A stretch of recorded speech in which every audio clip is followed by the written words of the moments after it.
எங்களுடைய சென்ற ஆண்டு டார்கெட் 100 போது 104 அச்சீவ் பண்ணோம். இந்த ஆண்டு 100 அரசு பொதுத்துறைகள் நிறுவனங்களையும் அரசு துறைகளையும் வழங்கப்படும் என்பதை தெரிவிக்கும்.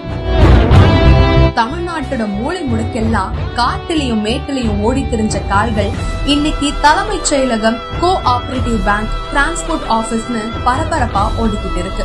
குரூப் 2A ஈக்குவலான போஸ்டிங் இது. ஸ்போர்ட்ஸ் கோட்டா இல்லனா இதெல்லாம் நாங்க நினைச்சு கூட பார்க்க முடியாதுன்னு பூரிப்போட சொல்றாங்க பிளேயர்ஸ். இன்டர்நேஷனல் லெவல் டோர்னமெண்ட் நடத்துறதா இருந்தாலும் சரி, இன்ஃப்ராஸ்ட்ரக்சரா இருந்தாலும் சரி, ஹை கேஷ் இன்சென்டிவ் கொடுக்கறதா இருந்தாலும் சரி, மத்த மாநிலங்கள் தமிழ்நாட்டு கிட்ட கூட நெருங்க முடியாது. மாண்புமிகு தமிழ்நாடு முதலமைச்சர் முத்துவேல் கருணாநிதி ஸ்டாலின் தலைமையில அவரோட வழிகாட்டல்ல தமிழ்நாட்டை இந்தியாவோட ஸ்போர்ட்ஸ் தலைநகரமா மாத்திட்டு வராரு நம்ம துணை முதலமைச்சர் உதயநிதி ஸ்டாலின்.